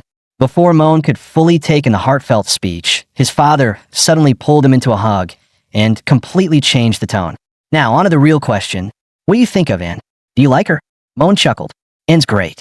Why are you even asking? His father laid it out plainly. If it's just like or dislike, then it's like. She's from a clean family, smart, capable. I watched her grow up, and her feelings for you go far beyond a servant's duty. If you like her, don't waste time. He sighed. Our family's small. The main reason is that your mother and I have spent so much time apart. And now I'm heading to the front. Moen quickly protested. But I'm engaged to Princess Celestia. His father waved him off. That's just the emperor balancing power among the crown prince's allies. If she does marry in, she could be the main wife, problem solved. In short, 3 years from now, I expect a grandchild. That's an order from the head of the house. Later, and cautiously asked, when you and the Lord were talking, I heard my name. Was it something to do with me? Moen shrugged. He's trying to set us up. Said I should have a kid with you to carry on the Campbell name. But that's just an old man's joke. Don't take it seriously. He rested a hand on her shoulder, voice gentle. Being a maid is just your current role. One day you'll have your own life, your own choices. You'll find the perfect man, not some loser like me. If you ever meet someone you love, tell me. I'll let you go, and I'll send you off with a lavish dowry. No member of the Campbell household will be looked down on by their husband's family. Go chase your happiness. The whole Campbell family will have your back. Inside, Moen was feeling pretty smug. Damn, I'm good. All those years reading novels paid off. With a young master this understanding, and it's got to be touched to the core. But Anne only lowered her head, her face darkening. Her clenched fists drew blood. The young master wants to let me go? You really are different from before. Her head rose, eyes cold and dangerous. I can't wait any longer. Tonight, I'll make my move. That night, in the ducal library, Moen flipped through the shelves, searching for books on weaponry. Forget school for now. Getting close to the protagonist group is too risky. Tomorrow, I'll have someone process my withdrawal papers. Moen's plan was simple, study theory, then use the Black Book's simulation space to spar with the assassin Shadow, building experience until he could finally win. He closed the book halfway through, ready to test something. Summoning the Black Book, his eyes widened. Every skill and technique he just read was now recorded inside. This feature is broken, he thought, grinning to himself, until Anne walked in. Still reading, young master? Yeah. Did you bring me a midnight snack? Moen smiled gratefully. With father taking so many people with him, it's just you and Noelle running this whole place, and still taking care of me. You've worked hard. Anne's lips curved. It's my duty. She produced a bottle of wine. This is a rare vintage from Count Locke. His vineyard only makes 100 bottles a year. On the market, it goes for 200,000 a meal. Would you like to try it? Moen shook his head. Better not. Still got reading to do. Wouldn't want to doze off mid-page. Then, what would you like to drink? Coffee. Could use a pick-me-up. Sorry, young master. Tonight, we only have red wine and black tea. Moen paused. That line sounded oddly familiar. And explained, one of the maids made a mistake. The coffee beans got chewed through by mice. Fresh beans will arrive tomorrow. You wouldn't want coffee that's been crawled over by rats, would you? Moen shrugged. All right, black tea it is. He took a sip. The next moment, his face paled. The cup slipped from his hand and shattered on the floor. His vision swam. Why would you betray me? And caught him as he staggered, her voice gentle but chilling. Don't worry, young master. I will never betray you, never. Now just sleep. It breaks my heart, you know. Anne's eyes glistened with something dark. I love you so much, but you said those words to me. You've changed, so I'll have to purify you with my love. Accept it. Moen, we'll be together until the end of the world. Moen jolted awake. His clothes were gone. His hands and feet were bound tight. And in the shadows, he spotted the very figure from the Black Book's prophecy and smirked. That black market merchant didn't lie. This works perfectly. Moen's voice cracked. And what the hell are you doing? You know exactly what, young master. 10 years ago, when you were 8, I came to your side. From that moment, I belonged only to you. And in return, you can only belong to me. What are you talking about? Let me go, we can talk this out. And pressed a hand over his mouth. It's too late for that. You don't need to do anything. Leave it all to me. After tonight, your body, your soul, every scent, every strand of hair, every drop of blood will be mine alone. Won't try to stall. Don't push yourself. Just take these shackles off first. Her hand covered his mouth again. After 10 years of waiting, this pain is nothing. All these years, I've protected you, spoiled you, guided you, molded you into an arrogant, ignorant, despised little wastrel. All of it was so you'd be mine. Do you understand, young master? Every moment for the past decade was for this night. And no matter what you say, I'm not letting go. Moen never imagined that the most beautiful, gentle, trustworthy maid in the house was actually a full-blown Yandere, and the one secretly pushing him into ruin. But if the Black Book's prophecy was right, he'd be dead by her hand soon. No, I can't die here. I've barely made it past the exile arc. I need a way out. Anne's voice cut in sweetly. Moen, what are you thinking about? Just, these restraints are a bit tight. I wanted to stretch. He forced a smile, and slowly stood. It's already noon. I hate to leave you, but I've got matters to handle in the ducal estate. Wouldn't want anyone getting suspicious. She paused, smiling faintly. Oh, and since you belong to me now, why don't we just clear out the rest of the household? Moen's eyes widened. What did you just say? Let's not do something like that. Anne's lips curved slyly. So, there's another maid in the estate you like besides me? Who could it be? That Noel girl, maybe? Don't be ridiculous, I don't. And suddenly chuckled. I'm just teasing, young master. No need to be so tense. As long as you behave, there's no reason for me to harm anyone in the ducal estate. Moen pressed. Then can you at least take these off? You say you like me, but are you planning to keep me shackled for life? With a snap of her fingers, the shackles clicked open. She leaned close. A word of advice. This sealed room is forged from reinforced steel. The lock was made by a master craftsman, and there's only one key. Doing this under Lord Ron's nose took me a lot of time and effort. Moen frowned. And if I suddenly disappear, won't people get suspicious? And smiled faintly. Already handled. I'll just tell them the Lord and Lady are away. And you felt lonely, so you returned to the academy early. No one will think twice. She brushed his cheek. Don't worry. No one will ever know what happens here. I'll personally bring you every meal. I'd love to pick up where we left off last night, but unfortunately, I have other matters to tend to. While I'm gone, be a good boy and rest. Don't miss me too much. Moen started to ask for his clothes back, but the door slammed shut before he could finish. His mind reeled. He'd guessed at the identity of the black ant from the prophecy 100 times, but never thought it would be, and was he really going to spend the rest of his life here as her property? No way. Last night might have been fun, but if it happened a dozen more times, he'd be dead even without the prophecy. And without freedom, he might as well be a salted fish. He gritted his teeth. He had to escape. He grabbed the door with all his strength, but it didn't budge an inch. Moen braced himself and slammed into the wall. Bang! No good, and the pain nearly brought tears to his eyes. The entire wall was reinforced steel, even behind the stone. He was done for. He thought the Black Book could rewrite his fate. And then, the Black Book floated out on its own. Moen rolled his eyes. Seriously, buddy? I didn't call you. Not the time for jokes. Anne's metal manipulation wasn't ordinary magic. She was clearly a god's chosen, same level as Celestia. Even grinding in the book's realm now wouldn't make him strong enough in time. Still, fine, I'll train. Even if it kills me in there, it's better than rotting here. Then, he noticed something. The book he'd read last night was still inside the Black Book. Could this be the formula for victory? And it said he could choose what to eat. Small mercy, but it was something. Moen's mind spun. Autumn was almost here. Around this time every year, he'd be on Lake Bepper, sailing under the fall night sky, sipping Count Locke's wine and eating freshly caught autumn fish. And frowned. You want fish from Lake Bepper? It's too far. It won't be fresh by the time it gets here. Moen instantly went full drama mode, eyes glistening. Last year, I was the picture of elegance on that lake. And now, trapped in this tiny cage, waiting to die, what a pitiful, tragic fate. He pulled the blanket over his head and sobbed. I can't even have fish from Lake Bepper.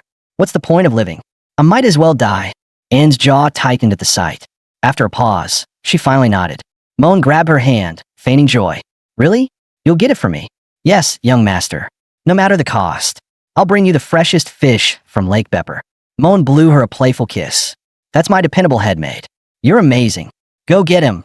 I'll be right here waiting for your triumphant return. And froze, eyes widening in surprise. Then, without warning, she lunged forward and kissed him hard. Only after a long moment did she finally pull away, leaving him with a graceful turn of her back. Lake Bepper is a long way off, but I'll be back by tomorrow noon. Please endure a little while, young master, I'm off. The truth was, she'd nearly lost control just now. But she'd reined herself in. After all, her young master was the most adorable person in the world. The sooner she caught the fish, the more time she'd have to love him properly. Once her footsteps faded, Moen exhaled deeply. Finally, after all that, I got my chance to break free. He immediately summoned the Black Book. All right, my precious, time to shine. Aside from the assassin, can you create other combat simulation spaces? The Black Book confirmed. Perfect. Then, based on that book I read before, make me a training space with 1,000 arms. I'm maxing out that divine skill before and gets back. Meanwhile, at the border near Lake Bepper, and was already on her way to catch the fish, a local man stepped in her path. Miss, it's dangerous near Lake Bepper right now. Don't go too close. And asked the old man why, but he grabbed her arm. This isn't something you need to know. Leave. She simply gave him a cold look, and in the next instant, magic flared and a blade sliced across his arm. I hate it when anyone but my young master touches me.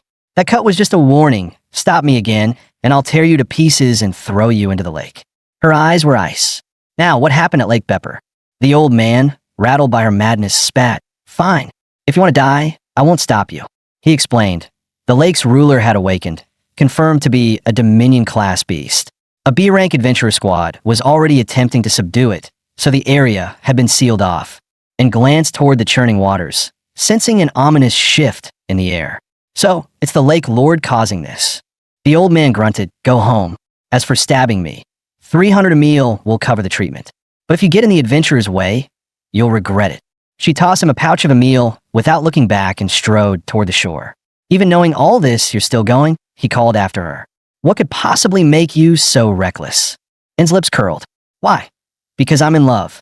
Meanwhile, out on Lake Bepper, an adventurer party was locked in battle with the Lake Lord as a blonde girl whispered under her breath. If this keeps up, he'll be taken by someone else. Once this job's done, I'll confess to him. Her teammates shout, snapped her back. Iruka, quit daydreaming and cast that healing spell. I can't hold on. All right, she began chanting, magic circles flaring to life. Then, the surface of the lake erupted in massive waves. After taking so many magic hits, the Lake Lord finally emerged. It gathered a massive sphere of water and launched it straight at them. Rod quickly cast Blessing of the Earth, a solid wall of stone rising to block the Lake Lord's attack. Now, hit it with magic, he shouted. Iruka reacted instantly, beginning her chant. Oh, ancient god of frost, But before she could finish, another voice rang out. Explosion magic! With a deafening blast, a blazing fireball slammed straight into the Lake Lord. The caster was none other than Diameter. Rod, go! Now, seizing the opening, Rod charged forward, his sword slicing down at the Lake Lord's skull. The beast let out a final roar before collapsing back into the water. Panting heavily, Rod turned to Jia with a thumbs up. Nice work. It's finally over. You're not hurt, are you? Jia asked with concern. Iruka stepped in awkwardly. Don't move. Your palms split open. Rod brushed it off with a smile. I'm fine. Thanks for holding it down earlier, Diameter. You're really kind. I'm glad you're my teammate. Iruka watched the scene, her heart aching. She and Rod had been childhood friends, promising to one day become the strongest adventurer duo. Will always be together. She had pushed herself to catch up to him, but his eyes had never once been on her. In the end, she wasn't even a side character in his story, yet he turned around and fell for someone else. Why? Iruka? What are you spacing out for? Come help carve up the Lake Lord. Rod called. She forced a smile. Coming. But a second later, her expression froze. That sound? The water erupted, a massive shadow bursting forth, sending walls of spray crashing toward them. No way. Rod and the others stared in disbelief. Another Lake Lord, but this one radiated power far beyond the last. Dia immediately unleashed explosion magic, but it barely scratched the creature, as if she'd just tickled it. The true Lake Lord spines glowed crimson, gathering terrifying magical energy. Rod's eyes widened. It can use magic? Boom. The blast sent them flying dozens of meters, tumbling helplessly across the ground. Iruka rushed to support Rod, but he hissed urgently. Go. This thing is way beyond what we can handle. Then what about you? She asked in panic. Rod's gaze fell on Dia, lying unconscious on the ground. I brought her into this party. I have to keep her safe, even if it means dying with her. The words hit Iruka like a blade. Her eyes widened, her body frozen in shock. Rod shouted Dia's name, clutching her as he charged at the Lake Lord again. But then a black-robed figure appeared in the distance. That was the real Bepper Lake Lord, a Dominator-class monster. The figure sneered. So this is all? Fetching a dragon whip for the young master won't take long. The true Lake Lord loomed over them, ready to wipe out the party. Rod tightened his hold on Dia, bracing for the end. Boom! A deafening explosion tore across the lake's surface. Rod flinched, eyes shut tight, yet the killing blow never came. When he looked back, his jaw dropped. The Dominator-class Lake Lord was wrapped in countless chains of steel. Even Iruka couldn't believe it. Its lethal strike had been completely stopped, and stepped up to Iruka, asking with concern if she was hurt. I'm fine, and you are? Iruka replied, still dazed. And cut her off, her voice calm yet firm. Protect yourself. Right now, killing it comes first. In the blink of an eye, countless pieces of steel materialized, forming blades that rained down on the Lake Lord. Iruka had never seen magic like this. Within seconds, the beast was completely restrained. The Lake Lord let out a furious roar. You scared off the young master's fish. For that, you'll pay with your life. The steel shifted in Anne's hands, reshaping into a massive scythe. With a single swing, the Dominator-class Lake Lord was split apart, sinking lifelessly into the depths. Rod stood frozen, an apex monster killed in one hit. Iruka rushed over to check on him. I'm fine, but Dia's badly hurt. Thankfully, I got healing potions. He then handed her a task. Go talk to that woman. See if she's an adventurer, and if she has a party. If not, ask her to join us. Anyone who can one-shot a Dominator-class beast, with that kind of magic, she'd skyrocket our team's power. We'd never end up in a situation like today again. Meanwhile, Anne was still at the lake's edge, picking out fish. Last year, the boatman had handled everything. She had no idea which kind her young master preferred. She sighed. How careless. A maid who doesn't even know her master's tastes. Such a basic mistake. Iruka walked over and pointed out that both fish in Anne's hands were inedible. The red one was tough and reeked of fishiness, while the colorful one was poisonous. She then indicated two better choices near the left bank, and turned to the knight. You seem to know a lot about fish. He nodded. Yeah, my village is across the lake. Every autumn, my family comes here to fish. The nobles love fish from Lake Baypole. It sells for a great price. And asked him how to cook it. 10 minutes later, she had every step neatly written down in her little notebook, thanking him sincerely. That's when Iruka suddenly spoke up. Did you come all this way to catch fish for someone you love? Being able to give them something from your own hands, they must feel so lucky. And paused, then smiled. Yes, he'll be happy, once he fully understands the depth of my love. With that, she made a leave. Thank you for your help, Miss Iruka. Wait, Iruka called after her. I have a question about love. I'd like to ask someone as mature as you for advice. And set the fish aside. Matters of the heart have no fixed answer. But since you taught me how to cook, I'll answer as a return gift. Ask away. Iruka's cheeks turned faintly pink. I have a friend. She's like someone for a long time, but she doesn't know if he liked her back. He's kind to everyone. And raised an eyebrow. A fireplace man? Warm to everyone he meets. Iruka nodded. She wanted to confess, but another woman suddenly appeared, and he clearly favors her more. So, she's wondering if she should give up, since they're mutually in love. And leaned forward. Then tell me, Miss Iruka, how much do you like this man? Iruka flustered instantly.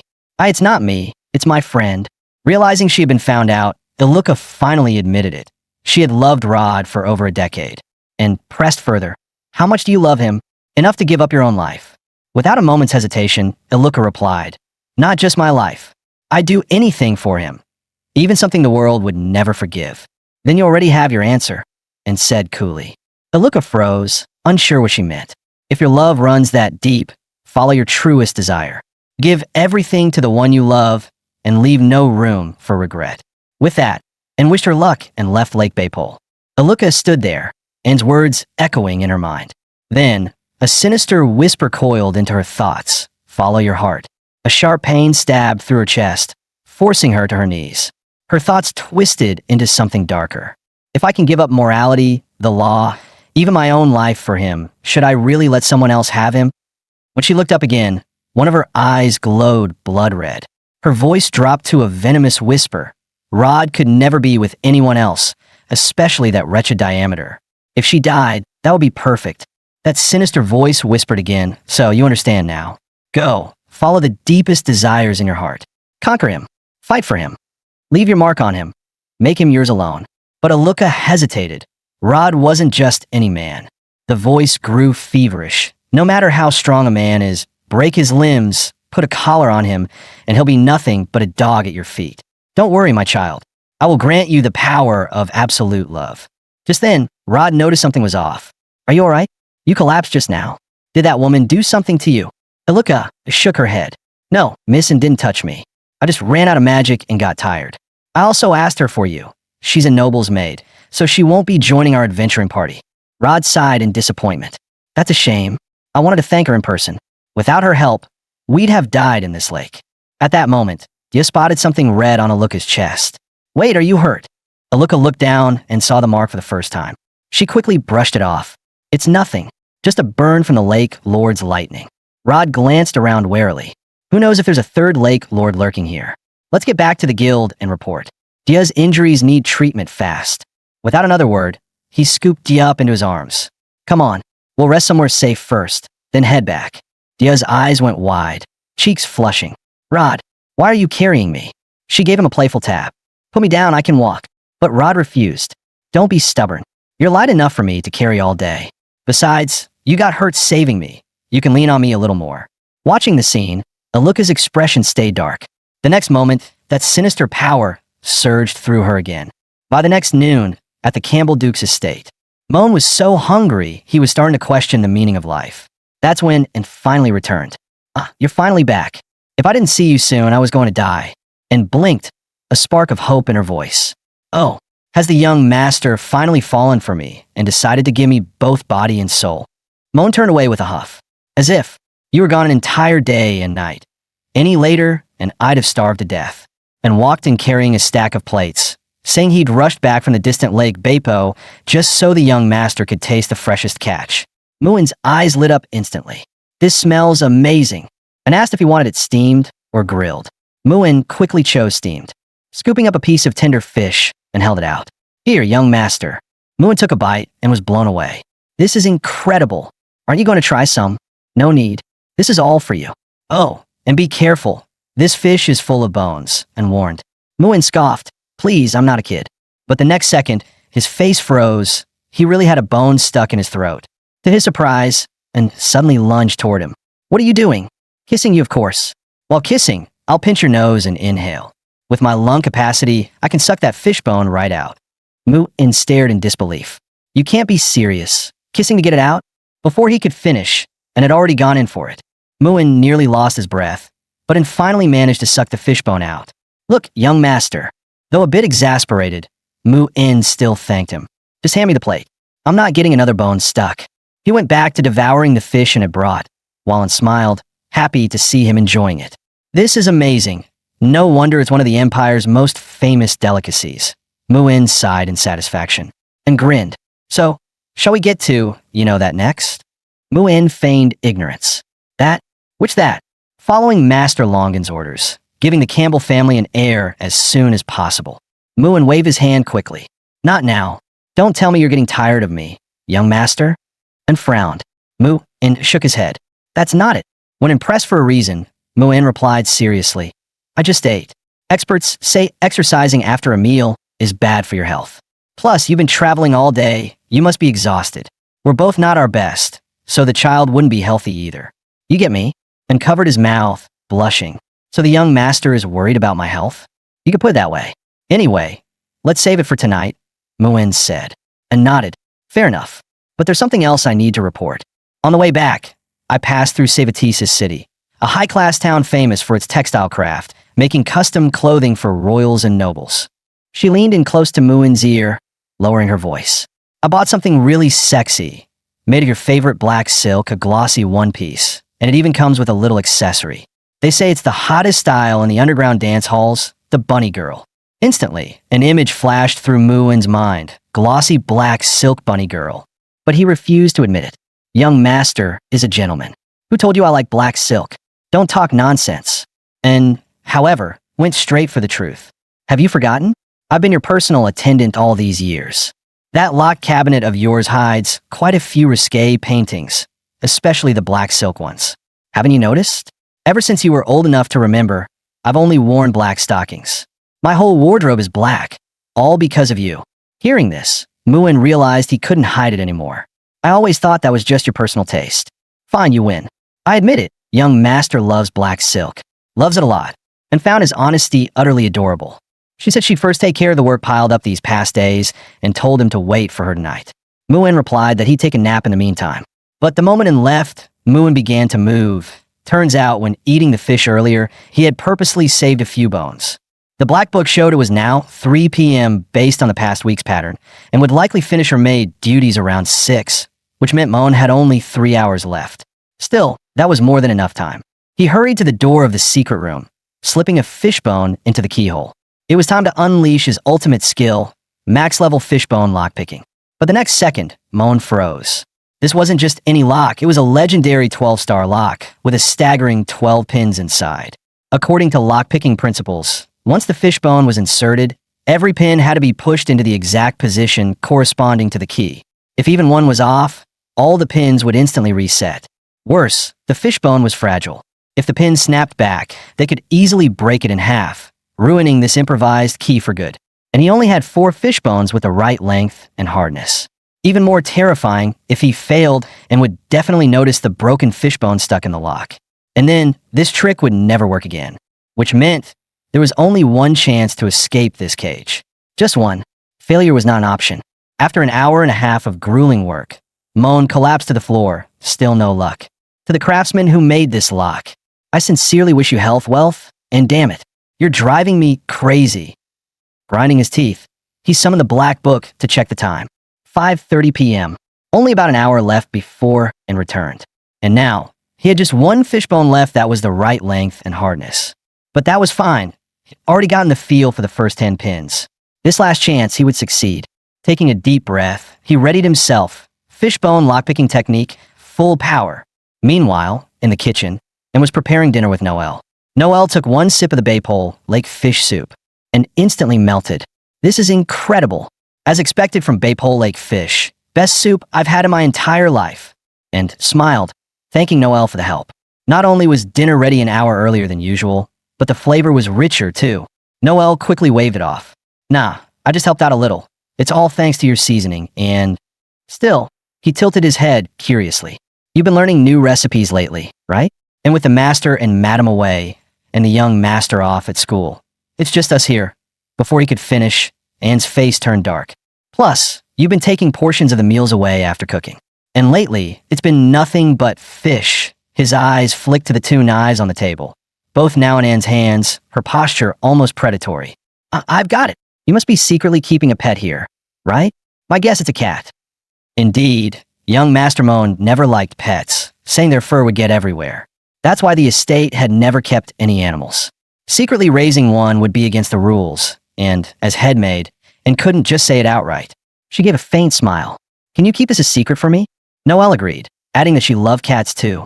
Back in her grandmother's countryside home, they had plenty. She then asked Anne to take her to see the kitten, and politely declined. Sorry, Noelle, the little one's still shy around strangers. Maybe another time. Once it's used to people, I'll let you meet it. Noelle accepted the answer without pressing further. Once Noelle was gone, and finally breathed a quiet sigh of relief. At least things hadn't reached the worst-case scenario. Silently disposing of a maid's body without anyone finding out would be a troublesome affair. Still, Noelle's words had given Anne an idea. Being cooped up in one place for so long, the young master must be terribly bored. And since she felt no unusual changes in her body, even if she were carrying his child, it wouldn't be for another 10 months at the earliest. Perhaps getting him a small animal would help ease his loneliness. Meanwhile, Moen was drenched in sweat, working with full focus to pick the lock. And, on the other hand, was already picturing what kind of cat he might like. Would it be a gorgeous golden one, like the young master himself, or a sleek black one, just like her? Just as Anne was about to ask the young master's opinion, the sight before her froze her in place. The vault door was wide open. Moen had already escaped. He hadn't expected the cell to be connected to an underground sewer. Clever, he muttered, feeling the breeze on his face. The exit had to be close. But in the next moment, his foot slipped. The place was pitch black, cluttered with debris, and nearly impossible to navigate. Then he remembered the original master's trick. He was already far from the cell, so it should be safe enough. He cast illumination. Light burst forth, and Moen couldn't help but feel relieved. This is actually pretty handy. With this, I'll be out in no time. But the next second, a blade came hurtling straight at him. His stomach dropped. No way. I ran this far. Are they still caught up? Sure enough, it was Anne. She locked eyes on him and said coldly, Finally found you. I'll admit, I underestimated you. But you'll never escape my grasp. Moen's heart sank. Damn it. I didn't fight my way out of that cage just to be dragged back in. Don't you dare underestimate me. He immediately unleashed Shadow Step, a skill he'd learned from the Black Book. Anne's form blurred, countless blades materializing around her as she slashed wildly in the narrow passage. Moen had no choice but to keep dodging, darting frantically through the darkness. A broken cabinet toppled into Anne's path. She simply kicked it to pieces. But when it cleared away the last of the obstacles, the young master was nowhere to be seen. That fast. Could it be magic he learned at St. Maria Academy? She had thought her plan was flawless. Yet somehow, he'd still slipped away. Meanwhile, Moen peeked out through a narrow gap and spotted and pacing just outside. I'll admit, she called out coldly, I underestimated you, but you'll never escape my grasp. Here's my offer.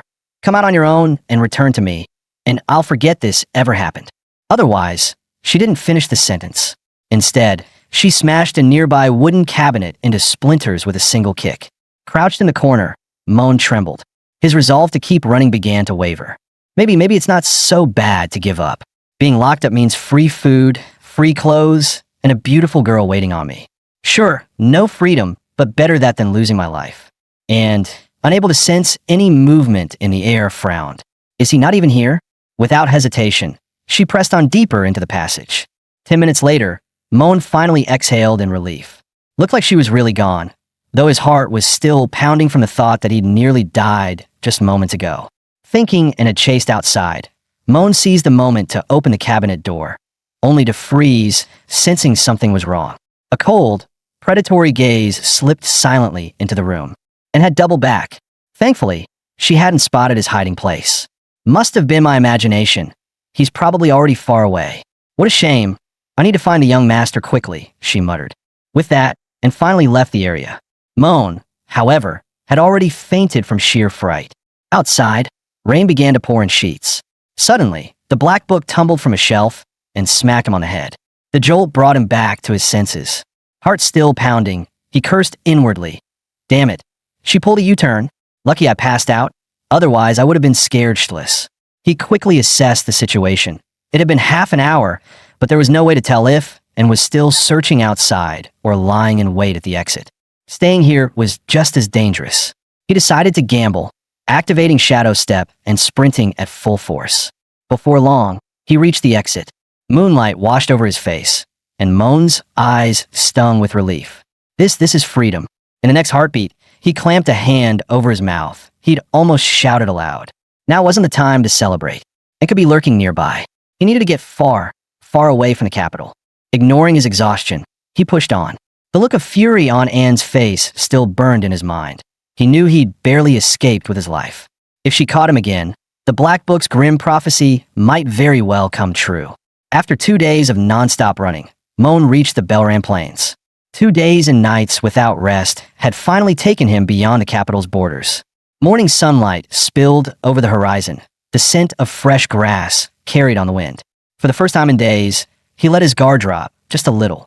But he reminded himself this was no time to relax. Only one city lay between him and the capital. With Anne's skills, she could close the gap in no time. To truly shake her off, there were only 2 options: head for Campbell Ridge or return to St. Maria Academy. The academy was closer. Without hesitation, he decided to make a straight run for it. Up ahead, the sound of heated shouting broke the stillness. Moen followed the noise and saw 3 bandits blocking the road, surrounding a young girl. One of them sneered, "Hand over anything valuable. Be a good girl, and we might let you walk away. Otherwise, don't blame us for what happens next." The girl was none other than Aluka. She glared at them and said coldly, "I'm an adventurer. Do you have any idea what happens if you try to rob me?" The bandits didn't flinch. In fact, they grinned wider. "Oh, we can tell you're an adventurer, and a mage at that. If you had a companion with you, someone to stall us, even for a moment, we'd already be running. But you're alone." Aluka shot back. "You dare rob people in broad daylight? Aren't you afraid some passing hero might step in to bring you to justice?" The bandits burst into mocking laughter. "Sweetheart, haven't you figured out yet?" one of them drawled. "We're professional bandits. We scout the area ahead of time, plan our routes, pick our targets, and lock them down with precision. No mistakes. That's what professional means." Suddenly, one bandit leveled his blade at her, a cruel grin on his face. "Saw you inching back just now, trying to get some space to cast a spell. Huh. Take one more step, and I'll lop off that pretty hand of yours. As for your so-called hero, this whole area's been checked. No one passes by here. No one's coming to save you." But the very next moment, water exploded beside them. Moen shot up from the river, shouting, "Stop right there!" The sudden appearance made all 3 bandits flinch in shock. One of the bandits actually thought the figure from the water was a mermaid, until the leader glared and barked, "Look closer." "That's a man." Moen stood tall and shouted, 3 grown men ganging up on one girl? Pick on me instead if you've got the guts."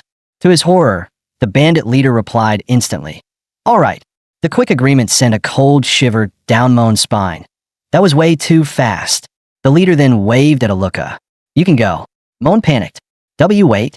"Gentlemen, as you can see, I'm down to 1 rag of cloth. I don't even have money. How about this? You give me your contact info, and when I get home, I'll have a beautiful lady send you 1,000 or 2 a meal. Sound good?" The bandit smirked. "Who said we're after money? Lone idiots are easy to find, but a blonde, blue-eyed beauty? Not so much. If you were a woman, I wouldn't even be interested, but you're a man." His grin turned wicked. "Change of plans, boys. Forget robbing. Tonight, we take him." Moen's face went pale. He spun on his heel and bolted. This can't be real. They have that kind of hobby here, too. With all the bandits chasing after Moen, Aluka seized her chance. She began chanting, "Spirits of flame drifting in the air, by my authority as your master, I command you." Explosion. In an instant, a massive fireball swallowed the bandits whole, leaving them no time to scream. Moen stood frozen, utterly stunned by the sight. Aluka walked over, brushing off her hands. "Those 3 idiots are toast. Come on up, Mr. Mermaid," she added with a smile. "Thanks to you drawing their attention, I had the perfect opening." Then she tilted her head. "This is the Filren wasteland. Dressed like that, city folk sure have interesting tastes." Moen quickly said, "I have my reasons. Please believe me." They exchanged introductions. "I'm Moen, currently unemployed. Nice to meet you. I'm Aluka, a former adventurer. These days I'm training, as a newlywed, on how to be a proper wife." So, Aluka was already married. Hearing Moen's teasing, Aluka's cheeks flushed pink. "Yes, we just got married last night." Suddenly, Moen's stomach let out a loud growl. It had been almost 2 days since he'd eaten anything. Aluka smiled and invited him to come back with her for a meal, calling it a thank you for luring the bandits away. She added, if it wasn't by choice, walking around like this could make you sick. My husband's about your height. His clothes should fit you. Moen felt a genuine warmth in his chest and said gratefully, Miss Aluka, not only are you feeding me, you're giving me clothes too. You're like a goddess of kindness walking the earth. Your husband must have saved the world in a past life to marry someone as beautiful and kind as you. Aluka chuckled. Moen, if you want to keep complimenting me as a wife, I won't mind at all. Curious, Moen asked, Miss Aluka, why are you in a place this remote? You just got married. Shouldn't you be at home? And you even got targeted by bandits. Aluka explained that she was just running errands in town for her husband's work and picking up groceries. Work? You're an adventurer, so your husband must be one too. Aluka nodded. Yes, but since we're married now, Rod and I decided to quit adventuring. I wanted to let the guild know officially. If you don't report in for too long, they might list you as dead. She smiled. How about fish for dinner tonight? Moen's eyes lit up. Absolutely. Fish is my favorite. But the next second, a chilling whisper brushed past his ear. I love you. He froze, glancing around but saw nothing. When he asked Aluka, she shook her head. She hadn't heard anything. Moen figured it must have been a hunger-induced hallucination. Before long, they arrived at Aluka's village. Moen was surprised at how large her home was, only for Aluka to explain with a smile. Oh, this isn't mine. It's the village chief's house. We're just staying here for now. Moen finally voiced the question that had been nagging him. It's been so quiet on the way here, not a single person around. And every house door is wide open. Aren't you worried about thieves? Aluka lowered her head, staying silent for a moment. Then she explained, it's because everyone's busy right now. Moen, have you heard of Lake Beepal? It's less than 5 li from here. With autumn harvest coming, and our land being poor for farming, the whole village survives by catching fish from the lake and selling them to nobles. It's enough to cover a year's living expenses. My husband and I used to be adventurers. He escorts the villagers and delivers the fish to the city, which takes several days. I stay behind as the temporary village keeper. Moen nodded, finally understanding. No wonder there's no one around. That's hard work. But then that eerie voice returned, whispering in his ear again, I love you. He whipped his head around, but there was nothing there. The voice seemed to draw closer and closer. Was it really just his imagination? Inside the house, Aluka handed him some clothes and a cup of water. If you want to bathe, there's plenty of water outside. Dinner will be ready soon. Moen quickly thanked her. Once Aluka left, Moen carefully inspected the cup of water. Having been tricked before, he checked for any floating residue. None. The smell was normal too. He dabbed a little on his arm. No reaction. Looked like it was just plain boiled water. No poison. Logically, Aluka's story made sense, yet something about it still felt off.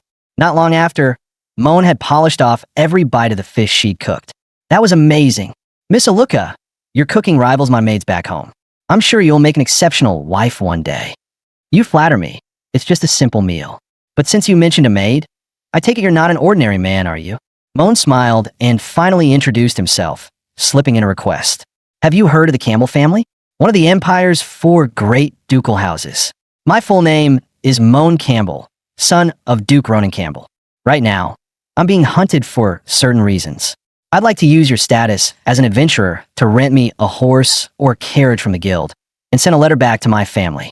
Aluka chuckled. That's it? Here I thought you were going to ask me to lend you 300 emels so you could march into the capital and reclaim your title. Moen replied earnestly. Once it's done, I'll pay you 20,000 emels. Aluka teased, not planning to name me the Lady of Belrand or something, but Moen's face stayed serious. I'm not joking. This is important. Please take it seriously. Aluka had already planned to let him stay the night. After all, wild beasts roamed outside the village after dark. I'll show you to your room in a bit. That night, she warned Moen not to wander around or open any doors, especially the last one in the hall, under no circumstances. She explained that it held freshly butchered game, hung and drying. If open now, the blood scent would fill the whole house. As for the other rooms, they weren't hers to enter. Moen nodded. I promise I won't wander. Good night. See you tomorrow. Aluka left, telling him to get some rest. But the moment she turned away, her face darkened. Too bad. You won't be around to see tomorrow. A red pattern slowly surfaced across her chest. Young master, alive, you're someone. Dead, you're nothing. The final offering to the goddess of love will be you. Meanwhile, Moen was tracking the young master's trail. He found a scrap of cloth. Yes, it carried the young master's scent. So you've run this far, but it's useless. You can't escape me, my dear young master. Back at Aluka's house, Moen was fast asleep. In the middle of the night, he woke with an urgent need to pee, regretting all that water earlier. Then, he heard barking outside. Maybe Aluka kept a dog? He got up to check. Strange, he hadn't seen one before. But before he could take more than a few steps, a voice from behind froze him in place. It was Aluka. Up so late, Mr. Moen? Is something wrong? He turned and explained, nature calls, you know? Just woke up needing the toilet. Curiosity got the better of him, and he asked if the barking he'd heard earlier meant she kept a dog. Aluka smiled. Yes, it's my dog. The most handsome and adorable in the world. He's usually very well behaved. Tonight, he's probably barking because he's hungry. Hearing that, Moen let out a small sigh of relief. So he hadn't misheard after all. He then asked if he could see the dog, explaining that he'd always loved dogs and had wanted to keep one for years. But Aluka refused, saying her dog was timid around strangers, which was why it stayed hidden in its room. Moen didn't think much of it and headed off to the toilet. Before he left, Aluka reminded him, it's right next to the well. Don't get the doors mixed up. Once he was out of sight, her expression hardened and something unsettling flickered in her eyes. After relieving himself, Moen wrinkled his nose. Was this place never cleaned? The stench was overpowering. Then the barking came again, this time clearly from the room in front of him. It had to be where she kept her dog. But the sound was off. Creeping closer, he peered through the crack in the door, wanting to see what breed it was. What he saw instead froze him in place. Aluka was feeding a man kneeling on the floor. Good boy, eat up and stop barking. She added, you're still useful. Just endure a little longer, and I'll let you out tomorrow. The man's body was chained, his eyes empty and lifeless. Moen's stomach dropped in shock. Instinctively, he stepped back, but a twig snapped under his foot. Aluka's voice shot out sharply. Who's there? Is that you, Mr. Moen? She yanked the door open, but saw no one. Was it just her imagination? In reality, Moen had silently slipped up to the top of the door frame. His heart pounded. She looked so gentle and harmless, yet she was clearly dangerous. The man's face was identical to the one in the photo displayed in the hall. So this was her so-called husband. Great. He'd just escaped the clutches of a Yandere, only to run into a full-blown psychopath. Why did trouble keep finding him? The village's eerie silence now made his skin crawl. An adventurer who kept her husband like a dog, a so-called god of love, and those strange noises that kept cropping up. He had planned to seek help from the Adventurers Guild, but staying here was out of the question. Without wasting another second, he activated Shadow Step and vanished from Aluka's home. Meanwhile, Aluka walked straight to Moon's room, knocking softly. Mr. Moen? Are you in there? She pushed the door open, only to find a room completely empty. He was gone. In the next instant, a strange power surged through her, and she smashed the cabinet beside her into splinters with one punch. Damn it. When did he figure it out? Just then, a knock sounded at the door. Her eyes narrowed. Could it be him? She swung it open, but instead of Moon, it was an Aluka froze for a moment. Master! Still, she smiled and welcomed her in. Master, are you wearing a maid outfit? How adorable. And explained that she had left the estate in a rush and hadn't had time to change. But why call me master the moment I walk in? I don't remember ever teaching you anything. Aluka grinned. You've forgotten? It was your words that gave me the courage to embrace my true self. Because of you, I dare to confess to Ade. She brightened. Master, would you like to see the result of my hard work? She asked him to wait, but Anne's nose twitched. There was a lingering trace of the young master's scent in the air. Yes, Moon had been here, and mixed with it was the faint smell of blood. Soon, Aluka returned with a man in tow. The sight made him raise an eyebrow. Aluka was holding a chain, leading her husband like a pet. Master, this is my beloved husband. Ade, say hello. The man gave a low, obedient woof. Ade paw, and blinked. Apparently, couples could live like this too. She chuckled. Not bad at all. Aluka waved it off. Compared to you, master, I'm still far behind. You'd have already made your lover submit completely, body and soul. And sighed. You've done better than me. To be honest, it was my own carelessness that allowed my young master to slip through my fingers. Aluka suddenly realized. Wait, your lover. Is it Mr. Moon? Anne's eyes widened. So he was here. Where's he now? He was here earlier. Aluka confirmed. But she led into the room Moon had stayed in.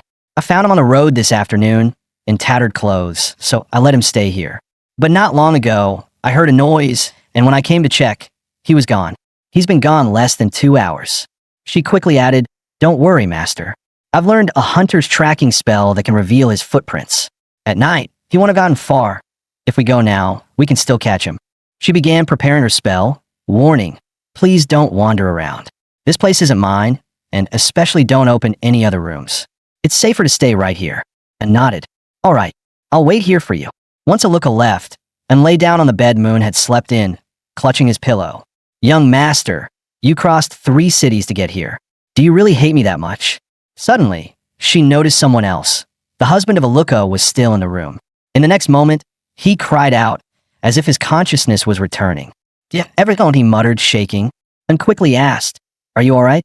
Aluka's husband. Rod suddenly gripped her hand and rasped, "Leave, now, and don't go to the last room." His eyes then glazed over again, as if he'd lost all awareness. The last door, and stomach tightened. This place was more dangerous than she'd thought. Following the clue, she reached the door, only to find it locked. She cast a spell, breaking it open. The moment it swung open, an overpowering stench of blood filled the air. The sight made her freeze. Corpses of the townspeople were scattered everywhere, and on a cross ahead hung a woman. It was Jia, the adventurer who had once been in Aluka's party. A cold chill ran down his spine. Could this all be Aluka's doing? A voice came from behind her. "Master, so you found out. But that's fine. You and I are the same kind. You'll understand me, right?" Aluka murmured with an eerie smile, "I love you. So, you've been corrupted by the evil god," and said darkly. Aluka covered her face and laughed, then threw her head back in maniacal joy. "Master, how dare you speak that way about the god of love? That's blasphemy." She went on feverishly. "The god of love has been so kind to me, to fulfill my wish to love everyone. He granted me power, and pressed, and the price?" "No price," Aluka replied. "He asked nothing, only that I see my true self. Master, you and I are the same." She smiled sweetly. "Now, the love I offer to the god of love is missing just one last person. So, master, you'll accept my love, won't you?" And sighed. "Looks like you're beyond saving." Aluka raised her blade toward him, her tone disturbingly gentle. "Master, you'll understand me. Don't worry, I'll cut your throat softly." In the next instant, and unleashed the iron prison. She summoned a dagger and slashed Aluka's throat, blood spraying. Aluka collapsed to her knees. "I'm sorry, Aluka, but I can't let you hurt anyone else," and said quietly. Aluka's voice trembled with confusion. "I didn't hurt anyone, master. I just gave them my love. I love them. What did I do wrong?" "Enough," and barked. "That's not love. If it's not love, then what is it?" Aluka demanded. "Taking everything from the one you love, this is love. Isn't this what you taught me?" And could only murmur, "I'm sorry," before turning away. The evil god's whisper had twisted her into believing that killing was love. In the end, it was my fault she became this way. Once I find a young master, I'll return and give you a proper burial. Suddenly, a chilling voice echoed through the room. Over and over, "I love you." Blood began pooling across the floor, merging into a monstrous form. And knew this was the evil god's true body. Meanwhile, Moon was still running for his life. He slowed to rest, thinking he'd gotten far enough. Seems like it's safe now. But a figure shot toward him from behind at blinding speed. The sheer force of its arrival shattered the trees nearby. Moon froze. What the hell? A meteor strike? Then came a cough, a voice he knew all too well. As the dust cleared, and stood there, battered but alive. "Young master, you really were here. I finally found you." Moon rushed to ask what happened. "How did you get hurt like this? Who were you fighting? Can you stand?" And his face was tense. "No time for that. Young master, run. I'll hold her off." Before Moon could react, the evil god had already arrived. "Master, where are you? Master, I love you." Moon's eyes went wide. Aluka, now fully consumed by the evil god, loomed before him in monstrous form. "Come, accept my love, and become one with me.